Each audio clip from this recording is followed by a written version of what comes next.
नहीं होनी चाहिए। आपको पता है कि जब कोई चीज होती है तो उसमें कुछ ओट लगा देते हैं, तो इस प्रकार से अगर किया गया है तो यही है कि कोई उत्तेजना ना हो, कोई भड़के नहीं और हमारा कांवड़ यात्रा सुचारू रूप से चले, इसका ध्यान रखा गया। पहली बार को आपको पता है जब कहीं कंस्ट्रक्शन होता है तो उसको भी ढक दिया जाता है, तो इस प्रकार से ये किया गया है। अब इसकी देखेंगे क्या इसका फीडबैक मिलता है, हम लोगों को उसका अध्ययन करेंगे।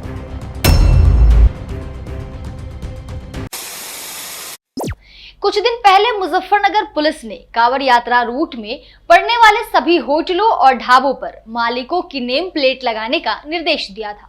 मुजफ्फरनगर पुलिस के बाद उत्तर प्रदेश की योगी सरकार ने इस आदेश को पूरे उत्तर प्रदेश में लागू कर दिया था, लेकिन बाद में सुप्रीम कोर्ट ने इस आदेश पर रोक लगा दी।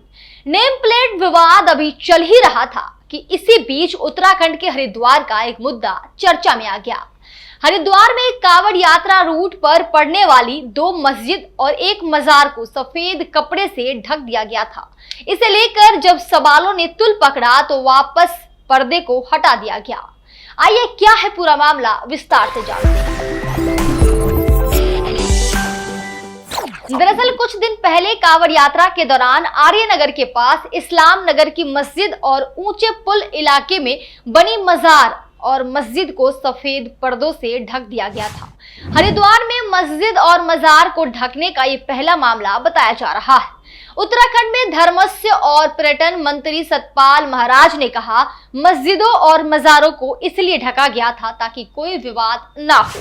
सुनिए उत्तराखंड के धर्मस्य और पर्यटन मंत्री सतपाल महाराज ने क्या कुछ कहा। नहीं होनी चाहिए। आपको पता है कि जब कोई चीज होती है तो उसमें कुछ ओट लगा देते हैं, तो इस प्रकार से अगर किया गया है तो यही है कि कोई उत्तेजना ना हो, कोई भड़के नहीं और हमारा कांवड़ यात्रा सुचारू रूप से चले, इसका ध्यान रखा गया। पहली बार को आपको पता है जब कहीं कंस्ट्रक्शन होता है तो उसको भी ढक दिया जाता है, तो इस प्रकार से ये किया गया है। अब इसकी देखेंगे क्या इसका फीडबैक मिलता है, हम लोगों को उसका अध्ययन करेंगे। वहीं इस्लामिया मस्जिद के सदर अनवर अली प्रशासन ने इस कदम पर एतराज जताते हुए कहा कि पता नहीं यह फैसला क्यों लिया गया है। उन्होंने कहा, इससे पहले कभी भी मस्जिद को नहीं ढका गया है, कभी पर्दे नहीं लगाए गए। इससे मस्जिद के बाहर रेहड़ी ठेली लगाने वालों का रोजगार प्रभावित हुआ है, साथ ही कांवड़ियों को भी चलने ठहरने में दिक्कत हो रही।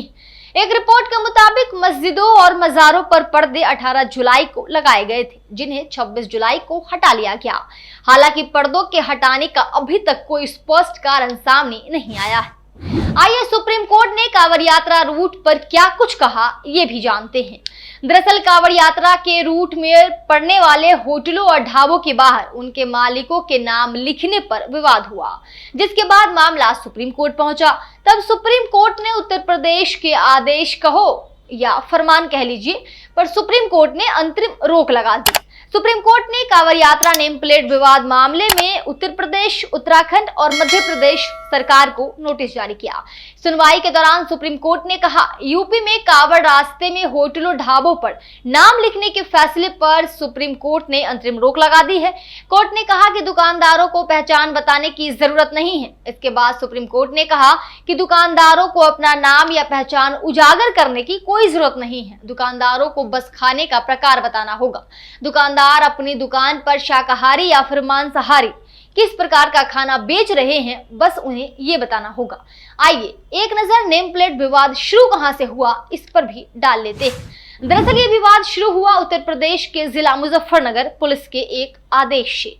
इसमें कहा गया कि जिले में जितने भी कांवड़िए मार्ग हैं, उन पर जितने भी होटल, ढाबा, दुकान और ठेले वाले हैं, उन सभी को अपनी दुकान के बाहर मालिक का नाम और नंबर साफ अक्षरों में लिखना पड़ेगा।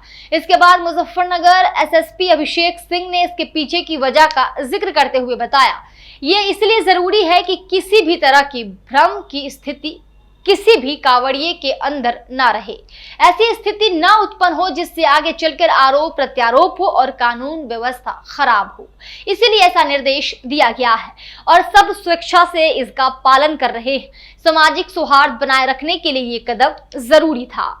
मुजफ्फरनगर पुलिस के आदेश के बाद 19 जुलाई को उत्तर प्रदेश के मुख्यमंत्री योगी आदित्यनाथ ने इसे पूरे राज्य में लागू कर दिया। सरकार के मुताबिक कांवड़ियों की शुचिता बनाए रखने के लिए फैसला लिया गया है। हलाल सर्टिफिकेशन वाले प्रोडक्ट बेचने वालों पर भी कार्रवाई होगी। इसके बाद ऐसा ही एक आदेश उत्तराखंड के हरिद्वार में लागू किया गया। इसके बाद 20 जुलाई को उज्जैन के मेयर ने भी दुकान के मालिकों को अपने नाम और फोन नंबर वाली नेम प्लेट लगाने के लिए कह दिया। चलिए आखिर में ये जानते हैं कि कौन कौन ये मामला सुप्रीम कोर्ट लेकर पहुंचा। यूपी, उत्तराखंड और मध्य प्रदेश के इन आदेशों को चुनौती देते हुए सुप्रीम कोर्ट में कई याचिकाएं दायर की गई। NGO association for protection of civil rights ने सुप्रीम कोर्ट में याचिका दाखिल करके यूपी सरकार के आदेश को रद्द करने की मांग की। एक याचिका टीएमसी सांसद महुआ मोइत्रा की तरफ से दायर की गई। उन्होंने इस फैसले को संवैधानिक अधिकारों का उल्लंघन बताया। महुआ के अलावा दिल्ली यूनिवर्सिटी के प्रोफेसर अपूर्वानंद और आकार पटेल ने भी उत्तर प्रदेश और उत्तराखंड सरकार के खिलाफ सुप्रीम कोर्ट का दरवाजा खटखटाया। उनका कहना है कि राज्य सरकारों के निर्देश अनुच्छेद 14, 15 और 17 के तहत नागरिकों के मौलिक अधिकारों का उल्लंघन करते हैं। इस तरह जबरदस्ती थोपी जा रही एडवाइजरी राज्य की शक्ति सीमाओं से बाहर है। ये सार्वजनिक नोटिस के बिना किया गया है। इस खबर पर आपकी क्या राय है? कमेंट सेक्शन में हमें जरूर बताएं। अगर आपको ये वीडियो पसंद आया हो तो वीडियो को लाइक करें, शेयर करें और चैनल को सब्सक्राइब करना ना भूलें। साथ ही बेल आइकन प्रेस कर लें ताकि हर अपडेट आपको मिले सबसे पहले। देखते रहिए दी कंटाप। शुक्रिया।